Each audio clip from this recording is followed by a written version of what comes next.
لا إله إلا الله لا إله إلا الله نحمده ونصلي على رسوله الكريم أما بعد فأعوذ بالله السميع العليم من الشيطان الرجيم بسم الله الرحمن الرحيم برادران اسلام، یہ بات ذہن نشین کر لیں، اس دنیا میں ہر شخص ابتلا اور امتحان کے ساتھ بھیجا گیا ہے۔ اللہ رب العزت نے اس کائنات میں انسان کو وما خلقت الجن والانس الا لیعبدون اپنی بندگی کے لیے پیدا کیا ہے۔ اسی طرح سے لیبلوکم ایکم احسن عملا، وہ رب الجلال یہ دیکھنا چاہتے ہیں کہ اس دنیا کی سرزمین پر رہنے والے انسان وہ کتنے ایسے ہیں جو اچھے عمل کے ساتھ میرے پاس آئیں گے۔ لیبلوکم، اللہ آزما رہا ہے، پرکھ رہا ہے، جانچ رہا ہے، امتحان لے رہا ہے۔ ایکم احسن عملا، کہ تم میں کتنے اچھے اعمال کوالٹی کے ساتھ کرنے والے۔ لیبلوکم، اور دوسری جگہ فرمایا وَلَنَبْلُوَنَّكُمْ بِشَيْءٍ مِّنَ الْخَوْفِ وَالْجُوعِ وَنَقْصٍ مِّنَ الْأَمْوَالِ وَالْأَنفُسِ وَالثَّمَرَاتِ، کہ اس دنیا میں اللہ تعالیٰ نے ہر انسان کو آزمائش میں رکھا ہوا ہے۔ کوئی دولت مند ہے تو وہ بھی آزمائش میں ہے، غریب ہے تو وہ بھی آزمائش میں ہے، جس کو دیا ہے وہ بھی اس کو بھی آزمایا جا رہا ہے، اور جس کو نہیں دیا اسے بھی آزمائش میں اللہ تعالیٰ آزما رہے ہیں۔ صحت مند ہو یا بیمار ہو، سب آزمائش کے اندر ہے۔ یہ دنیا تو ہے ہی آزمائش کا گھر۔ اب جیسے کرونا وائرس ہے، یہ ایک آزمائش، بہت بڑی آزمائش، کہ ایک جراثیم یعنی کہ جو نظر بھی نہیں آ رہا، اس نے پوری دنیا کے نظام کو جام کر رکھا ہے۔ اور یہ بات ذہن نشین کیجئے، میں اس موقع پر اتنا عرض کروں گا کہ ہم مسلمان خاص طور پر اس دنیا میں ایسی زندگی گزاریں کہ جس طرح ایک راہ چلتا مسافر۔ کن فی الدنیا کأنک غریب، حضور صلی اللہ علیہ وسلم نے فرمایا کہ دنیا میں ایسی زندگی گزارو جیسے ایک راہ چلتا مسافر ہے۔ لیبلوکم وَلَنَبْلُوَنَّكُمْ بِشَيْءٍ مِّنَ الْخَوْفِ، اللہ تعالیٰ آزما رہا ہے کسی کو خوف کے ساتھ، والجوع، کسی کو بھوک کے ساتھ، وَنَقْصٍ مِّنَ الْأَمْوَالِ، کسی کو اموال کے نقصان کے ساتھ، وَالْأَنفُسِ وَالثَّمَرَاتِ، کسی کو جانی نقصان اور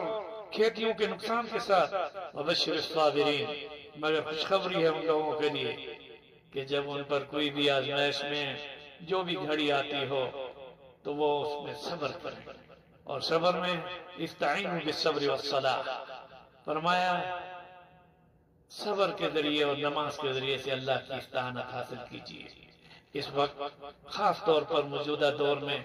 جو مسلمان اور پوری دنیا کے انسان جو پریشان ہیں، خاص طور پر کرونا وائرس میں، صرف یہ نہیں کہ خوف ہے، والجوع، اب تو اس کرونا وائرس کی وجہ سے بھوک اور افلاس اور اقتصادی نظام اور معاشی نظام بھی تباہ ہو رہا ہے۔ ایسے گھر بھی ہیں جن کے گھروں کے چولہے نہیں جل رہے۔ میں اس موقع پر اتنا عرض کروں گا، اس دنیا میں انسان گناہوں سے توبہ کرتے ہوئے اللہ تعالیٰ کی رضا والے اعمال اختیار کرتے ہوئے زندگی گزارے۔ الکیس من دان نفسا، فرمایا عقل مند آدمی وہ ہے من دان نفسا وعمل لما بعد الموت، جو اپنی خواہشات کی لگام کو تھامے رکھے اور اس دنیا میں زندگی ایسی گزارے کہ جس میں آخرت کو سامنے رکھ کر زندگی گزارے۔ اور اللہ تعالیٰ ایسے شخص کے بارے میں فرماتے ہیں وَأَمَّا مَنْ خَافَ مَقَامَ رَبِّهِ، جو شخص اس دنیا میں رہتے ہوئے قیامت کے دن کے کھڑے ہونے کے دن سے ڈرتا ہے کہ میں کیسے رب کے سامنے کھڑا ہوں گا، وَنَهَى النَّفْسَ عَنِ الْهَوَىٰ، اور خواہشات نفس سے ہٹ کر زندگی گزارتا ہے، فَإِنَّ الْجَنَّةَ هِيَ الْمَأْوَىٰ، ایسے کا ٹھکانہ رب نے جنت بنا رکھا ہے۔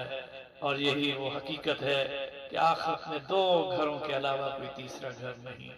ایک گھر دار السلام ہے جو کہ ساتوں آسمانوں سے اوپر اللہ نے سدرۃ المنتہا کی بلندیوں پر، ان بلندیوں پر وہ جنت بنا رکھی ہے جس کی چھت عرش معلیٰ ہے۔ اور دوسرا گھر دار البوار ہے، وہ ٹھکانہ جو انتہائی عذابوں کا ٹھکانہ ہے، دار البوار، جو کہ اس طرح کا ٹھکانہ کہ جس کو اللہ رب العزت نے عذاب کا گھر قرار دیا، جسے جہنم کہتے ہیں، وہ ساتوں زمینوں کے نیچے وہ تباہی کا گڑھا ہے جو ساتوں زمینوں کے نیچے ہے، اور اس درمیان میں زمین ہے، اور زمین سے جہنم کا فاصلہ گہرائیوں میں جاتا ہے، اور زمین سے جنت کا فاصلہ بلندیوں کی طرف جاتا ہے۔ اب انسان کو اللہ نے زمین پر لانے کے بعد یہ امتحان میں رکھ کر یہ بتا دیا، وَهَدَيْنَاهُ النَّجْدَيْنِ، ان دو راستوں میں سے کس راستے کو اختیار کرتے ہو۔ اگر نیکی کرو گے، ایمان اور اخلاص کے ساتھ عبادت کرو گے، خضوع و خشوع کے ساتھ زندگی، اللہ کی خوف اور خشیت اور آخرت کی فکر کے ساتھ زندگی گزارو گے، تو ایسے کا ٹھکانہ ان بلندیوں پر ہے جس کا نام جنت ہے، جس کی چھت عرش ہے۔ اور اگر انسان اپنی خواہشات پر چلتا ہے، وَأَمَّا مَنْ طَغَىٰ وَآثَرَ الْحَيَاةَ الدُّنْيَا فَإِنَّ الْجَحِيمَ هِيَ الْمَأْوَىٰ، جو سرکشی اختیار کرتا ہے اور اس دنیا کی زندگی میں مست ہو کر آخرت کو بھول جاتا ہے، تو فرمایا ایمان سے خالی ہونے والا اور اعمال صالحات اختیار نہ کرنے والا، خوف خدا نہ رکھنے والا، ایسا شخص کا ٹھکانہ فَإِنَّ الْجَهَنَّمَ، اس کے لیے ہم نے جہنم بنا رکھی ہے۔ وَأَمَّا مَنْ طَغَىٰ وَآثَرَ الْحَيَاةَ الدُّنْيَا فَإِنَّ الْجَحِيمَ هِيَ الْمَأْوَىٰ، اس کے لیے وہ جہنم وہ ساتوں زمینوں کے نیچے اس کا ٹھکانہ ہو جاتا ہے۔ رب ذوالجلال ہم سب کو